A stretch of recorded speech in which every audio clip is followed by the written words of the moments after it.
Thanks, ladies and gentlemen, for joining us on this edition of The Inside on Equinox Television, broadcasting from Cameroon's economic capital, Douala. I am Bable Jonathan.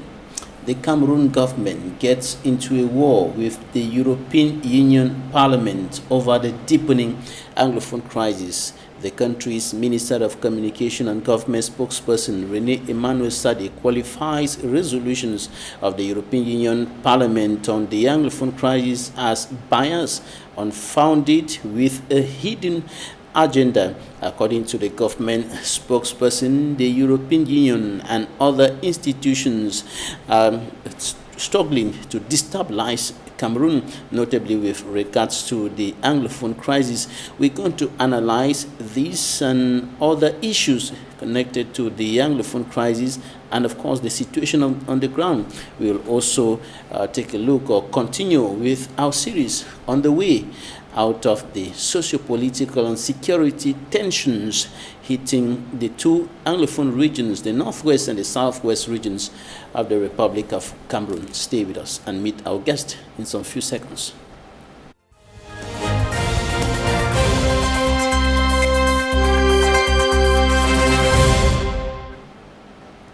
Our guest is somebody who is outspoken. He does not go beating around the bush. He goes straight to the point. He's a critical-minded person, a senior legal mind, member of the Cameroon Bar Association, and also a politician, national president of the Reform Political Party. Senior Barrister ASHU Emmanuel, AGBOR, you're welcome. Thank you. Good morning, Jonathan. Good morning, televiewers. We start with the abduction of the vice president of the Senate, and then subsequently the president, the national president of the Social Democratic Front, SDF political party, and 5 other persons. Nick John Fundi was later released, but until now, the vice president of the Senate is yet to be released, still in captivity. What do you think about these developments of the Anglophone crisis?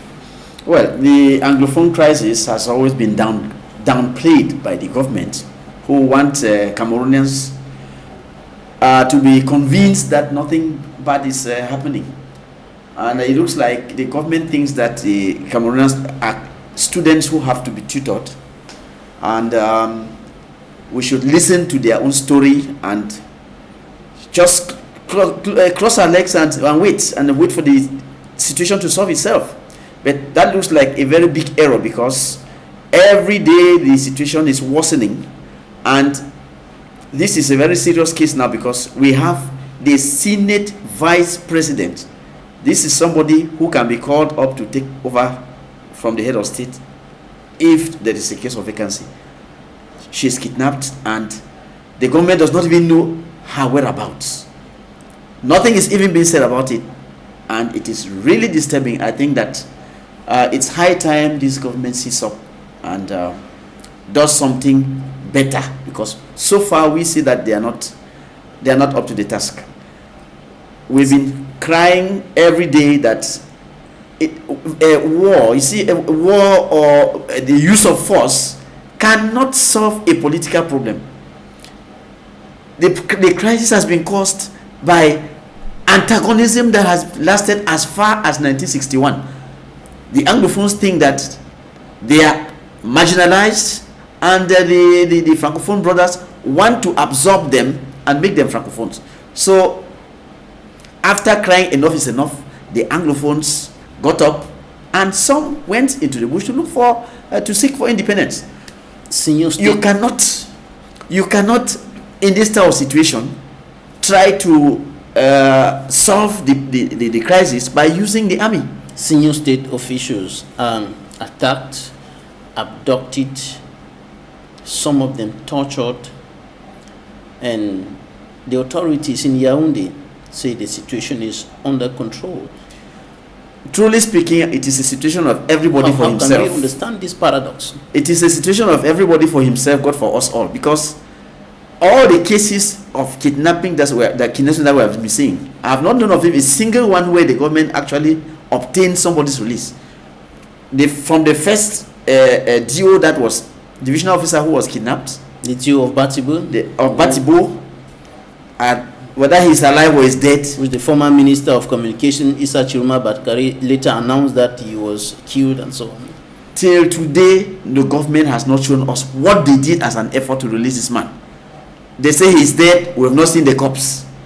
I mean, John Fundi is kidnapped. It is SDF people who manage for him to be released. What is the government really doing? I think it's a situation of everybody for himself, God for us all. And John Fundi was kidnapped on his way to Kumbu for the burial of a member of the lower house of parliament, Honorable Banazem, and that burial took place with nothing, no indication that this is a senior statesman who is being buried. In ordinary situations, we would have expected that late Honorable Banazem should have been given a state burial. But when we look at the images coming from Kumbo, we realize that Kumbo is under the control of the Amazonian forces. They say they crossed 4 checkpoints. There was not even a single military checkpoint around there. So there was no soldier, no security operative around to even give this man honors. There was no representative of the state around. And so how? I keep saying that if this thing is above the government, let them tell us so that we know what to do, because you cannot keep telling us every day that the thing is under control. Then you lose this type of person. They go to bury him. There is not even a single divisional officer, not even a single policeman, not even parliamentarians from other factions that accompany the corpse. Then you want to tell us that everything is fine? No, just sit and wait. All will be fine. No, I think this is really out of hand, and it's high time that something be done. When you look at all what is happening today, besides added to the kidnapping of senior state officials, we have many other persons, individuals, civilians who are kidnapped, many who are tortured, many who are kicked out of their homes. The numbers concerning IDPs continue increasing by the day. Those who are being displaced within the national territory, those who are neighboring Nigeria, though the figures are conflicting between what is coming from Human Rights Watch, for example, the UN, and what officials here are giving us, notably the Ministry of Territorial Administration. When you look at all these figures and facts streaming in from the northwest and southwest regions of the country, are those not indications of a worsening situation? Yes, the first thing is that it is very difficult to come out with a precise evaluation of the number of people who have been displaced, because there are many in the bushes that you cannot count. Those who take to the borders cannot also be counted. We can only try to estimate from the numbers that reach Nigeria. Then there are many others who come to the Francophone section, and they are absorbed into the society. But as I said, you see, it is very, very difficult for the population, because caught in the crossfire between the military and the pro-independence fighters, it is difficult for this population. And then there are many civilians who are victimized. Their houses are burnt. Even those in hospital, they are burnt alive. I mean, the whole place becomes totally insecure, and it is not possible for somebody to live in certain towns. Boya, for you to live in Boya, you must be somebody who doesn't fear the sound of gunshots, because it's they call it popcorn. It's every day, every hour. You don't even know from which corner the bullet can come. And when you hear that attribute popcorn, it's an indication that it has become more or less a common thing that happens every now and then in Kumba, Boya, Bamenda, and all other parts of the two Anglophone regions. And when you look at these guns that are talking, and people are talking of dialogue and so on, and then the guns are talking at the same time. Well, there can be no dialogue when, first of all, there is no will to dialogue. For you to come together to have a solution, the parties must first of all show goodwill. So long we hear the government saying, with whom are we going to dialogue? Well, I just think that is a lame excuse not to come forth with a dialogue, because if you want to dialogue with their population, we are not talking about talking with two people. The Anglophone population is known. We have elites, we have people all over. You have elites in the country, you have elites in the diaspora. They said the pro-independence fighters who are being commanded by people in the diaspora don't want to talk. That is not true. Last month they had they first of all had a conference in Washington. Then after the Washington conference, they had a Berlin conference, and they are ready to talk. They even gave their conditions that they want to talk, but it should be out of Cameroon, in the presence of the UN, Britain, and France. So, from the pro-independence side, we see that there is a readiness for dialogue. But from the government side, we are not seeing this government coming up with any express will to dialogue and put an end to this crisis. And we had the governor of the Northwest region, in a communique, we saw a communique that he issued indicating that the military will intensify targeted operations, notably in hideouts of pro-independence fighters within the lines of the instructions from the President of the Republic, who said that if they do not drop their guns, they are going to be neutralized. This kind of announcement in this context, is it a good one?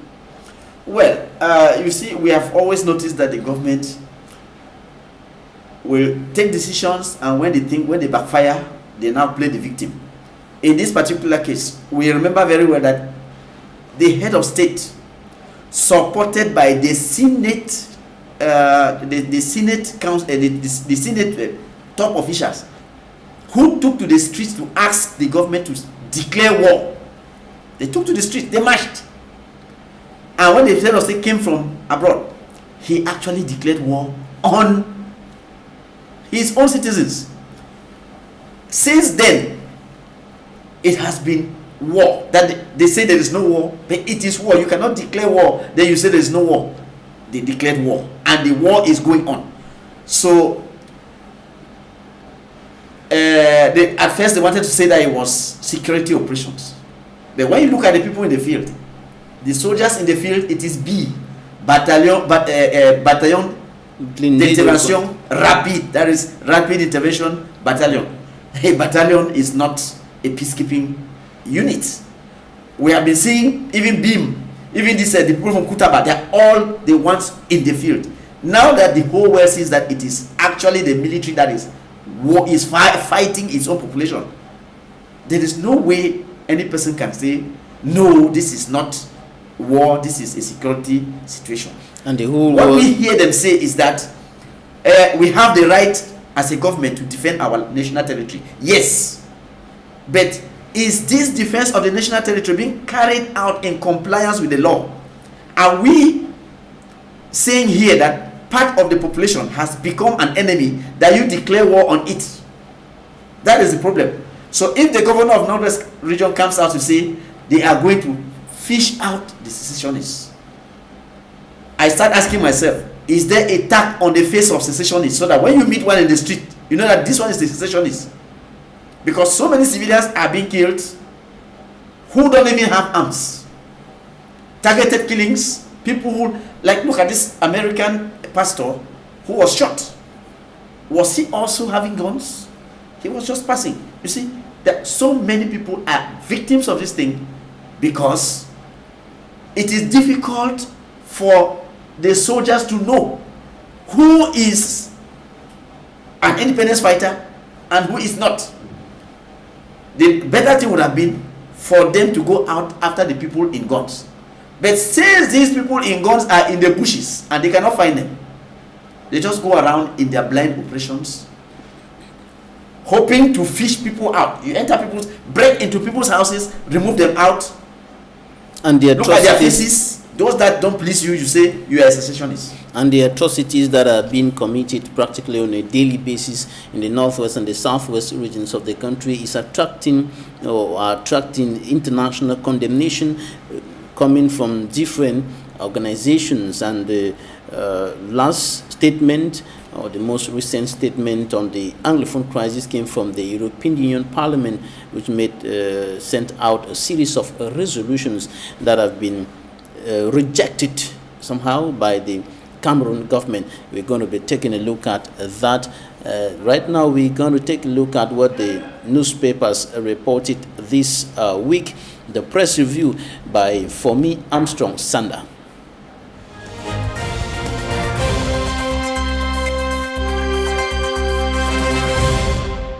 The Post newspaper, Monday, April 22nd, 2019.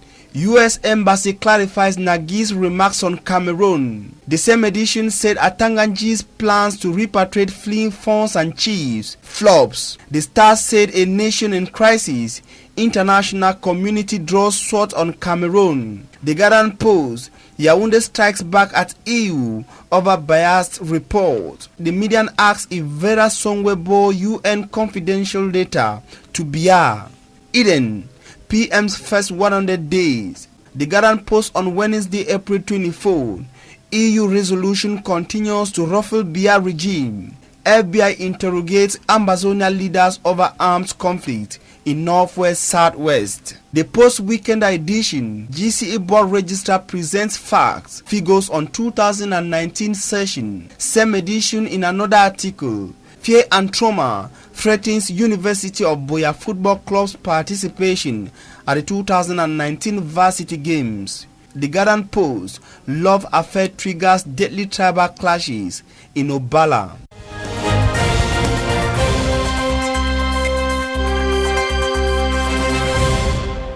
Thanks For Me Armstrong Sander. Senior Barrister Emmanuel ASHU AGBOR, you listened to the statement of the Minister of Communication and spokesperson of the Cameroon government, in which he qualified resolutions of the European Union Parliament on the Anglophone crisis as biased, unfounded, with a hidden agenda. What's your take on this? Well, I want to ask myself the question, if the European Parliament is biased, what good is that to them? If what they came out with is unfounded, what do we do with the report of the Human Rights Watch that came before them, the report of Amnesty International that came before them, and the report of the U.S. State Department that came before them? Mr. Minister went ahead to even say that the Cameroon government is inviting the European parliamentarians to come and visit. Please, on Thursday, Thursday last week, the Secretary General of the Norwegian Refugee Council, Jan Elegant, Jean Elegant, said he was just from Cameroon and the situation was very, very bad. I was calling on the world to act now or face catastrophe in Cameroon. So if we think that our government is the only person in the whole world that is correct, the entire world wants to finish with Cameroon. That is why they are criticizing what is happening. When they give us money, they are not against us. When they give us help, they are not against us. But when they say what is wrong, what is not moving rightly, they are biased, they are uninformed. Please, these European Union countries are all represented here. The Germans are represented by their own organization, like the GTZ, that offers us all the medicine in the hospitals. The US are here with the USAID, US Peace Corps. I just talk about the Norwegians who have the Norwegian Refugee Council. They are all here. So how can we imagine that people who are living with us and seeing what is happening will be giving uninformed information? They will be giving biased information. I simply think that the government is putting up some sort of self-serving narrative that looks to me like wishful thinking, because while we are here trying to convince ourselves that nothing is happening and that people are after Cameroon to destabilize it, things are moving. Just yesterday we had information that UN tanks were spotted in Douala, 24 at the port. Is it true or not? If it is true, then I think that it is high time this government should stop trying to convince people of a bad situation, because the UN will go ahead and do what it has to do. We are talking of a humanitarian crisis. There is nobody trying to disturb Cameroon's independence. They are trying to stop the killings, stop the bloodshed, stop the suffering of the people. So if government cannot do anything in that direction, I don't think that taking to the air to make pompous statements to convince people of what is not correct will solve anything. Some of those organizations are accused of inflating figures and facts for some gains, for some objectives which are not known to you and I, maybe to the government, and they're accused of wanting to destabilize Cameroon. Do you see any hidden agenda in all of the statements that have been coming from these organizations, the European Union and others? Well, to the best of my knowledge, international organizations thrive when there is peace. They can carry out their business in peaceful environment. But when there is instability, nobody will thrive except arms merchants, people who sell arms to the belligerents. But I don't see how European Union will stand to gain from any destabilization of Cameroon. Last week again, Britain, the British government was here. They sent their envoy here to come see the president and say they will stand by Cameroon in the humanitarian crisis. So who wants to destabilize Cameroon, and for what gain? Of all the people who are on the stage, I don't see any person who stands to gain anything.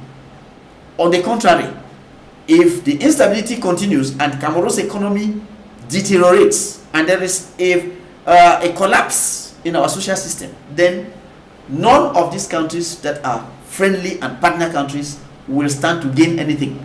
I think what is happening is simply that these countries are concerned with the humanitarian crisis that is building up and that needs to have a diffusion. Now, the Minister of Communication, Emmanuel, in his statement, in his press statement, also said that Cameroon is a sovereign state and will not allow any external force to influence the manner in which things are done within the national territory and so on. This notion of sovereignty, is there any interference as a legal mind and politician that you are? Is there any interference in these statements that are made by these foreign bodies and of course the sovereignty of Cameroon? Yes, in principle, every state is a sovereign state, and by the very nature of a state sovereignty, nobody is supposed to interfere with whatever internal matter is happening. But in international law, there is international humanitarian law, and there is the right of humanitarian intervention. If that were not possible, you see, Hitler would have been allowed to exterminate the entire world. You see, no government can be allowed to finish its population because it is sovereign. That's the reason why, to preserve humanity, to preserve human life, to save people from suffering, other countries have the right to intervene. How did America, or the international community, find itself in Iraq, Libya, where in these conflict areas? How did they find themselves there?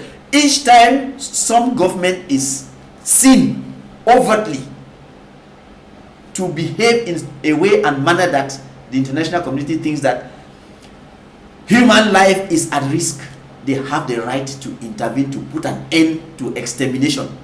You cannot allow genocide to go on.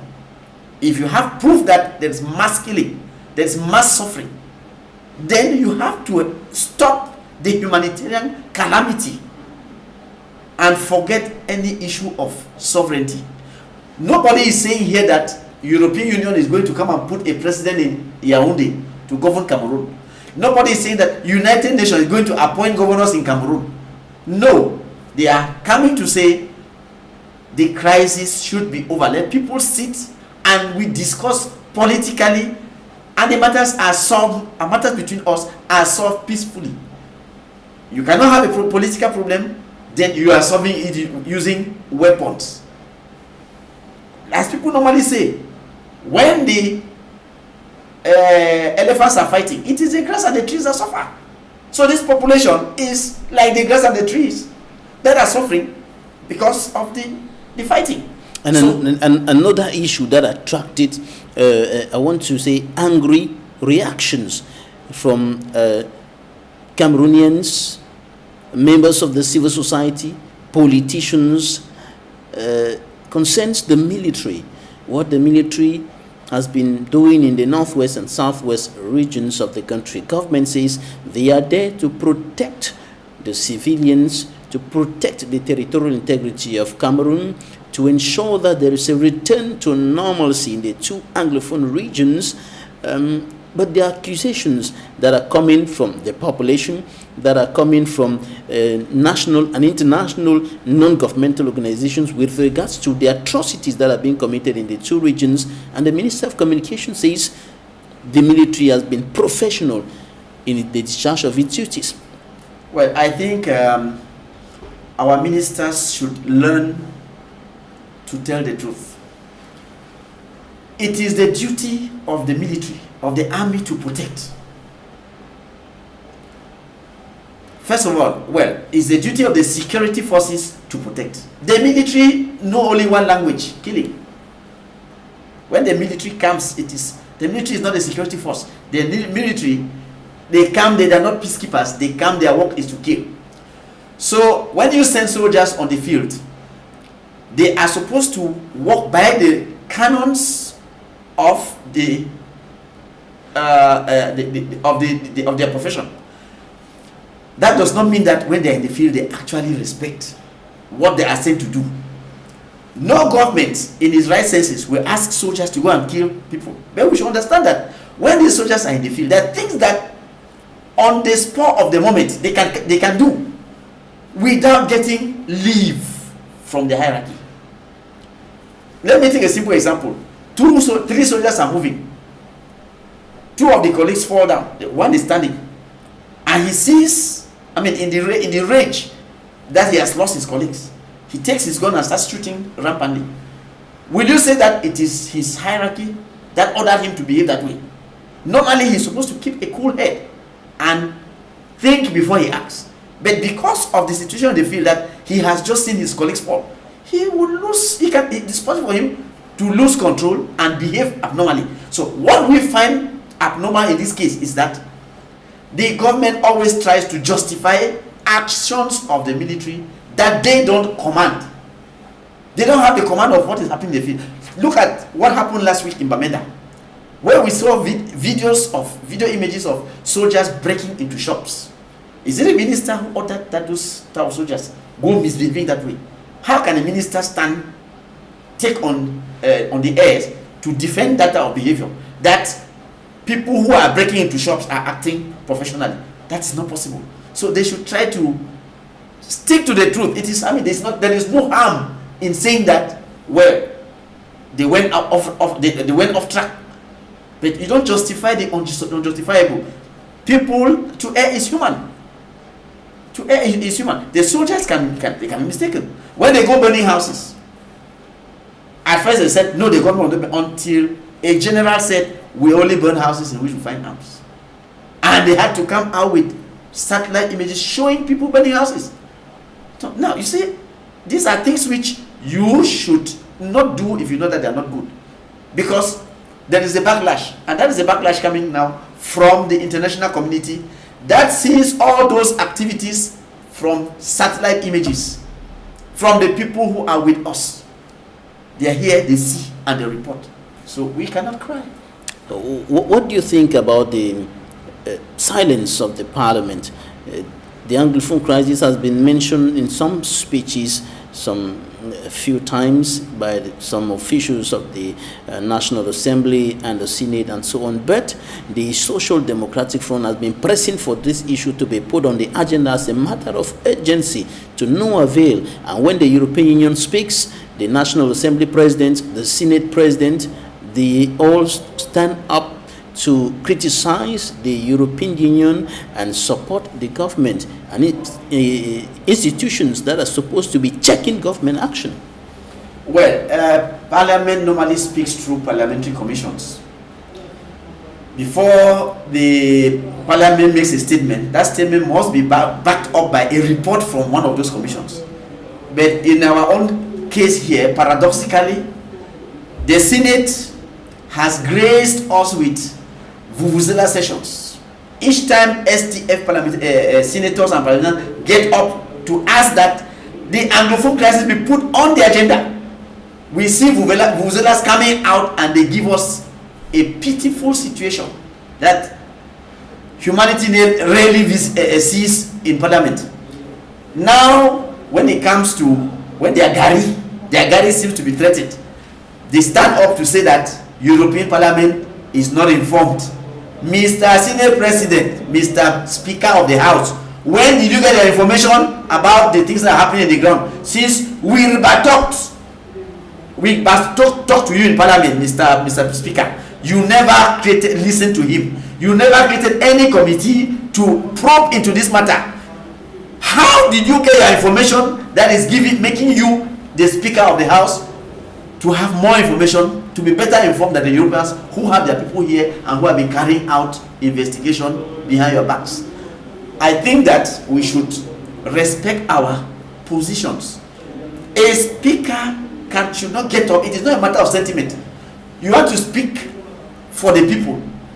Come with your documents. Where is your proof?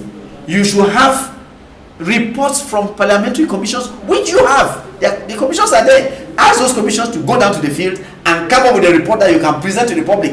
When our Human Rights Commission is making its presentations, they show us their documents. This is the situation in the field. We are down in the field and this is what we have found. Even the Cameroon Human Rights Commission has brought up findings that tie with what the European Union is saying. So how can our speakers, the Speaker of the House and the Senate President, contradict even our own National Human Rights Commission? Barrister, let's take interviews of the week right now, and we be right back in some few minutes.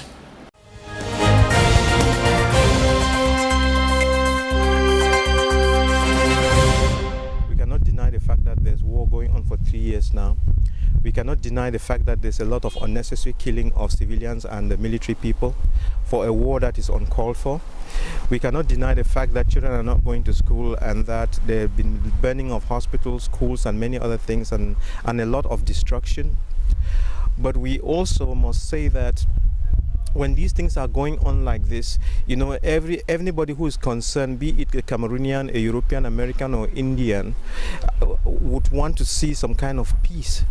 So the issue is not what they said, the issue is their desire to have peace.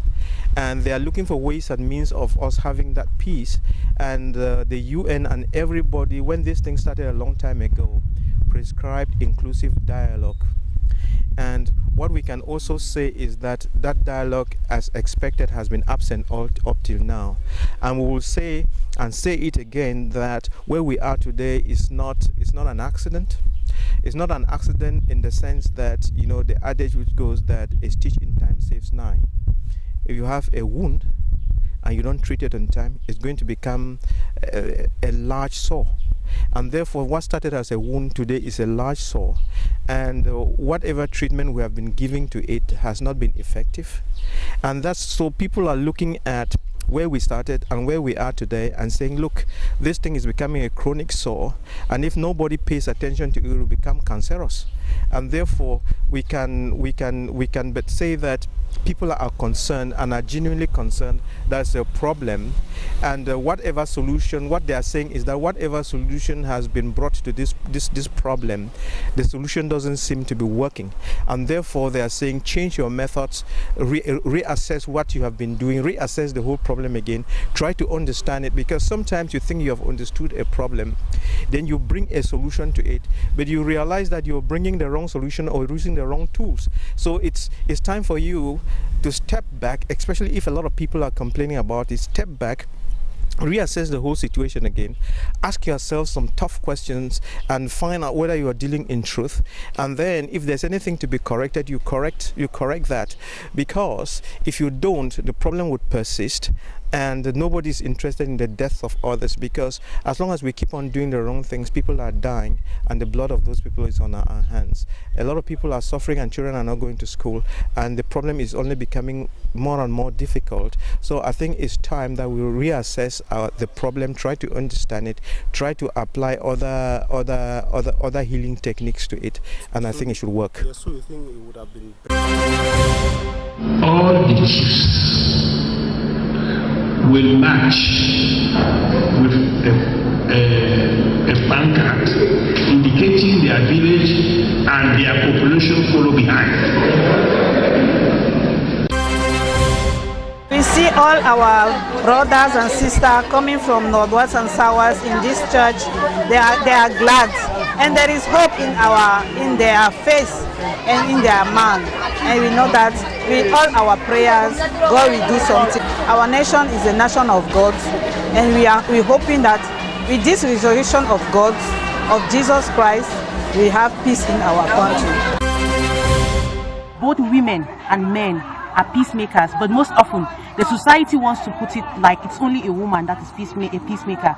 So what we are saying is that peacemaking is not a gender role. So it goes way beyond us just crying. We don't want the world to look at us like people who are just crying for peace. The crying part just came in as an outburst of emotions. I have to make sure that the things that I do are things that can promote peace in my community. And when we are looking for a solution to this our Anglophone crisis, the main thing is let's not blame. Let's preach the solution instead of preaching the problem. Women cannot take decisions in our communities. Women are always left behind. They are there just to cook for the men, and then they cannot dialogue with the boys. The boys are sent to school while the girls stay at home. On the issue of marriage, most women are raped. They don't give consent to their husbands when they want to make love to them. So it's really a problem in my community. In Cameroon, we were able to have our National Action Plan 17 years later, when we had like 4 years advocacy. We have with Cameroon advocacy with the support of other civil organizations to say that it's very critical. Even though they say Cameroon was not a conflict country, for us peace builders, dealing about conflict is not waiting for the conflict to start. So for us, it was very important to have a national action plan to start engaging in peace education. The Prime Minister needs to sign like a decree to enable the National Secretariat to start working. And it's taking long, unless I'm not aware of. We are still waiting for this decree of the Prime Minister. Michel Ndoki today was standing trial on a special procedure which is called habeas corpus, which is a procedure demanding the immediate release of somebody who we think has been illegally arrested and is illegally being detained.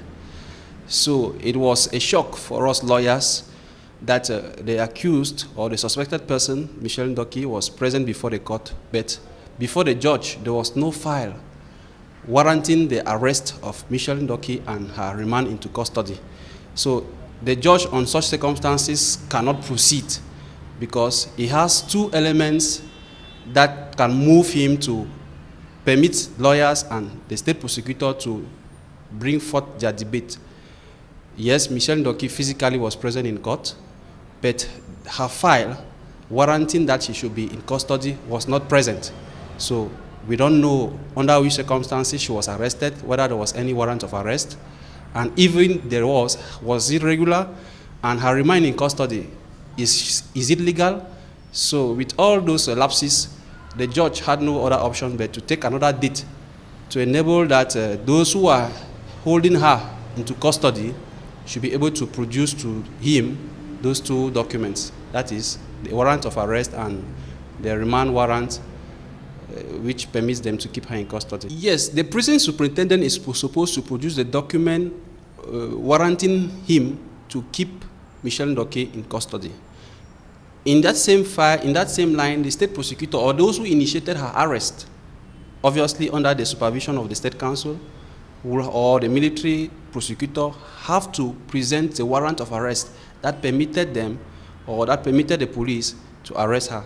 So I'm expecting that those documents should come from the prison superintendent and the judicial officers who arrested her illegally. Well, there is always hope as a lawyer, because seeing what happened today, I think Michelle Ndoke was illegally arrested and she's been illegally detained, and the judge has no other option. The habeas corpus judge has, which is not a judge that handles merit, has simply to release her immediately because the arrests are all illegal. Our organization was contacted by the Nobel Peace Prize, Lema Bowie, who was coming to Cameroon. So we had some meetings months before she came to Cameroon. We made all the preparations. But when it came to doing the work in the field, my name, because I was representing the organization in the delegation, my name was removed at national level, saying that the issue is political. There's no need.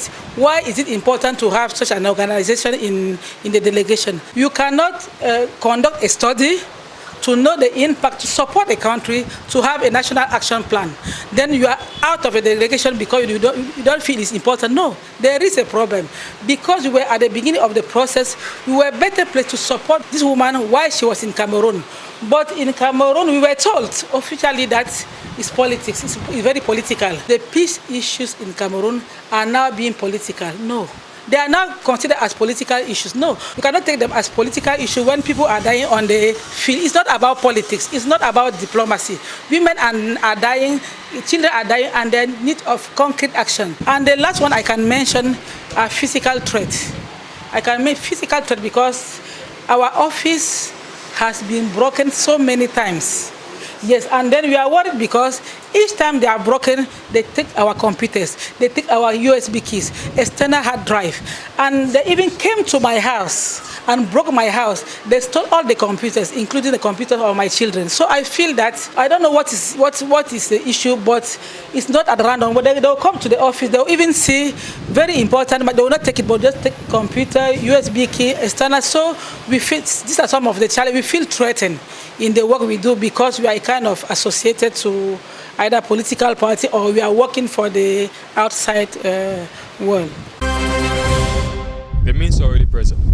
Everything is already present. Everything is possible with the e-government and with internet and with the information technologies available right now.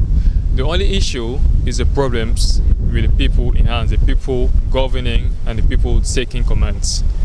Offices nowadays are full populated with individuals that have not grown with the IT technologies around them.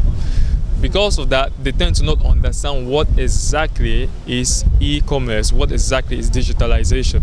They are so used to having paper documents in front of them. They are so comfortable with having certificates delivered in hard copies and so not comfortable having these documents delivered in soft copies.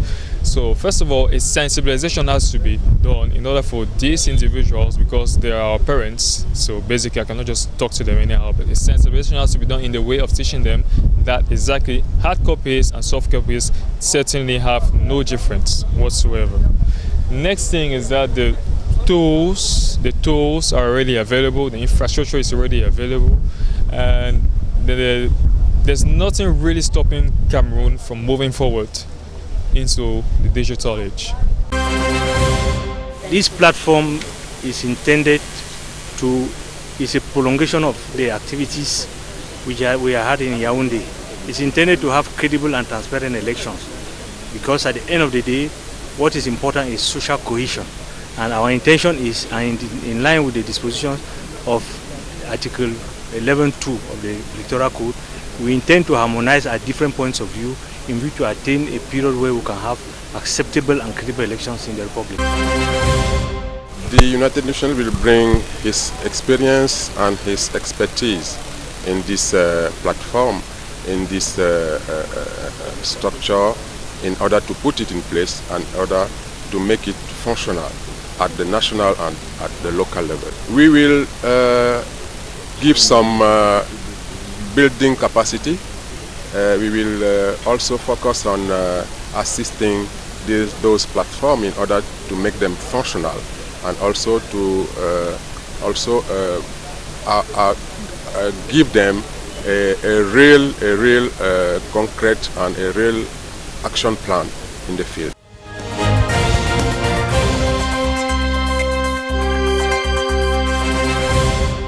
Senior Barrister ASHU Emmanuel AGBOR,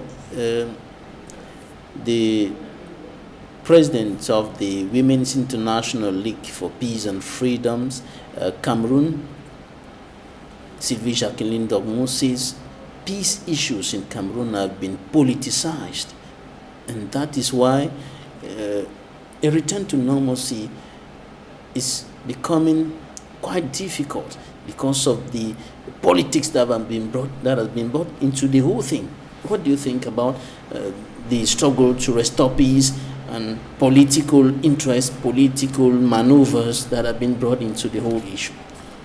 I think that if you really genuinely want to restore peace, you should stop war. You cannot be fighting, you cannot be allowing guns to be rattling in the bush, then you talk of peace. There can be no peace and war. You can't have fire and water living in the same house. If you want to talk peace, stop all forms of violence. Then you can now sit and talk peace. Now, you see, we've noticed that apart from the conflicts, the armed conflict, there is also some other form of conflict that is coming up in social media: hostility. Those who support one side are hostile against the others, and you see, this is building up hatred among the population. Look at what happened in Obala the other day. That the Muslim community was pitched against the indigenes, and this led to a number of people wounded and even I think some deaths. You cannot have a situation where people talk of peace, but they don't want to stop the violence. You must first of all stop all forms of violence. Then you sit and genuinely talk of peace. Some people were talking of truth and reconciliation. I think that is some solution that should be envisaged in this country.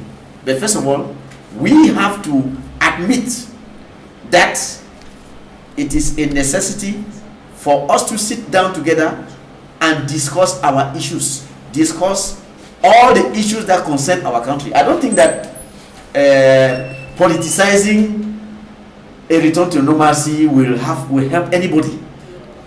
You cannot talk of normalcy when there is war. It's not possible. You must stop the war. You cannot be fighting. You ask the other person to drop his weapons. You have your own. He drops his own. Then what does he become? No, I think there should be a ceasefire. We should all keep a level head. There should be a ceasefire. There should be the social climate should be dampened a bit. Now, you see, at this point in time, I would have advised this government, please come up with a national unity government that is all comprehensive. Create an enabling atmosphere that can enable people to sit down and talk. The government in place does not represent it's not in the people's hearts. Come up with some government that will give a new impetus to the political life of the country. And then these people in whom the people believe can now sit down and organize a forum where we shall sit and discuss our issues. If you don't do that, you keep using your CPDM majority obtained legitimately or not, accepted grudgingly by the entire nation. You think that people will see all that and say, yes, we can talk peace? No. There should be an enabling environment and then the will to discuss any peace before you can sit down to talk. Another thing, you want to talk peace, everybody should be there. This government should start envisaging a general amnesty. You cannot talk peace. You have heard my brother, he's in prison. You want to come and sit and talk with me? You are talking what? Release everybody who has been arrested with in connection with the crisis, whether it is for the pro-independence or whether it is for political movement. Release everybody. When we are sitting to talk peace, everybody should be on deck. We should not have some people in prison and others are outside. We're going to talk something else. We'll take some images, very fascinating images on the story of a young Cameroonian. He's just 17 years old, a Form 3 student who was in Bamenda, but because of the crisis, his father had to bring him here to Yaoundé, and that is how we discover the talent, we discover the skills embedded in the young Cameroonian. Some have started calling him Engineer Chi Bless. Let's take this special story by Innocent Azi.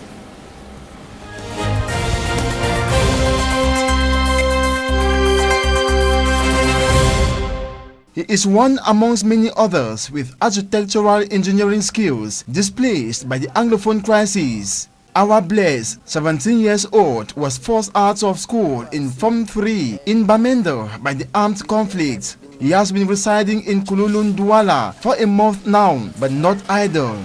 Now an internally displaced, he decided to bring out the giant in him, that is, building electrically driven wooden vehicles and electrically powered aircraft. These are the fabs blade that make the plane to go up. When the plane wants to fly, the plane have to run. So when the plane have run with speed, these flaps compresses air and the air lifts up the plane up. Then here we have the steering of the plane that give the plane direction, and this is also the flaps of the tail that when these flaps take off this head, then the flaps of this tail also take up the tail. Some of the vehicles include armor tankers. We use it to defend our country with it. I fabricate it out of carton, wood, and electronic cables and some light zincs. With motors removed from decks and amplifiers. Hey,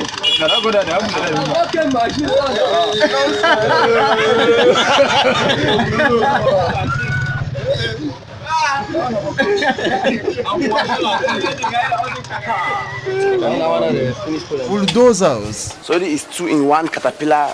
We have bulldozer and excavator. The one is always used to mine, while the one is used to clear roads.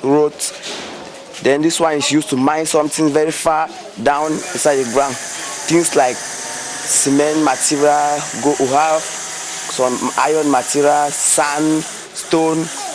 When we want to plant some far pillars down, it's also used for construction and building. These are cables. We have bottles and 1 liter bottles head that I've cut to put here. They will have carton. We can have motor removed from decks, and also have carton. And we have thread and bolts and shafts that is used to manipulate the arm of this head.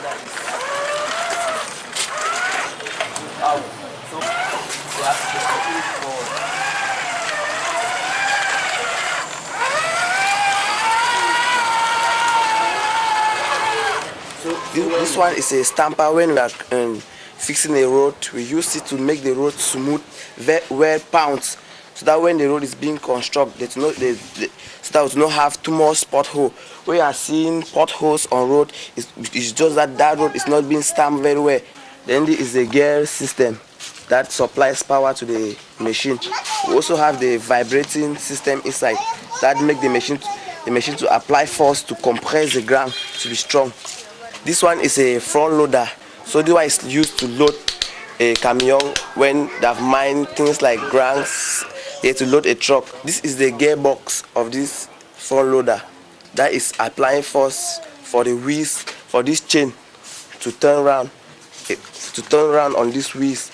So it is the chain. The chain is receiving a command from this gearbox before the chain can turn around. So it's the chain that is making this front loader to move forward, backward, left and right. Trucks. The truck is used to carry sand, some heavy loads, stone ground, to transfer some of our mining material that have been removed from the ground. So this one helps us to transfer it for far distance and to carry it a quantity that a human being cannot carry it inside the wheelbarrow. Cars are also inclusive. Yeah, this is the gearbox. This gearbox is being placed inside under the car. This gearbox is usually placed under the car. So this car is too small for this gearbox to be fitted under. This is a front drive, because for cars we have rear drive, which is the back wheels that forward the car. But there are cars that are driven by the front wheels. All of these wooden vehicles are controlled with this motherboard to function as though they were wheels. It is used to control all these machines. It is being made out of aluminium, as you can see, cartons and bamboos. So it is electrified through these cables. Yeah, the role of the cable is to obtain live current from the battery, because this is the main supply. This way it takes in power, electrical power, to control all these machines. So it passes through this cable and to all these various sticks. While I'm moving forward, an action is taking place, either a bend, a turn, or moving directly forward or backward. So each of them have its function. They are being wired according to the different functions of this port here. But making this craft work normally needed time. The time that I begin fixing this vehicle, I did not know how I can make the thing to be common to manipulate it. So I was taking the cable that is from this vehicle, from the machine, to exchange with the battery. So I stood one day and think that, let me think something so easy for the machine to be manipulating so easy. So I decided I'll fix the remote so that I can exchange the battery. Instead to exchange this there, I exchange it on the remote. This one is a battery that is powering all this machine to move forward any direction that the machine is being planned to move. So this is a 12 volt battery, because the motor used on this machine are 12 volts and motors. Our blessed Chi was inspired from childhood. I was still a kid. I was seeing other kids playing with toys, and my own parents was unable to buy them. So I decided to look the view of those toys and come out with my own toys. So when I do my own like that, I play with it also. So by that time I was doing all types of toys that time, looking the views of toys around me. I also watch movies. Moving robots are equally results of his aptitude.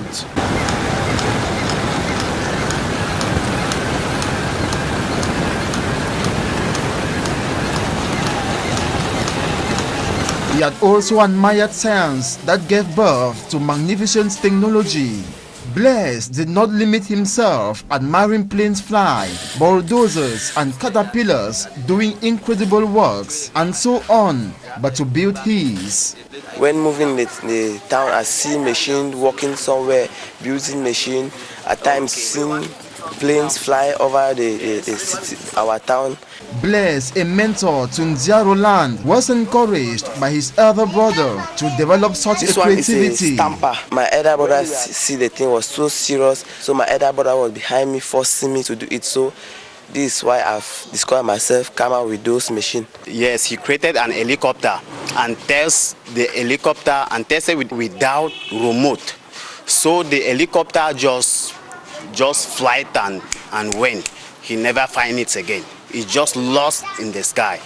So that was when I really sat down and said, no, there is something in that boy's head.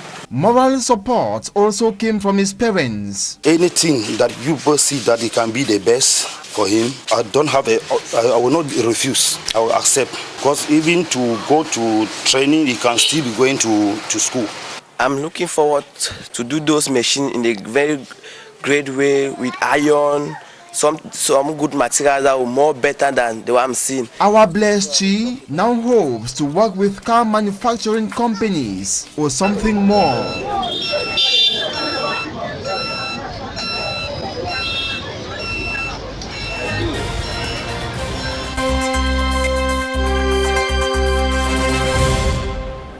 Barrister, what do you think about this young engineer in the making?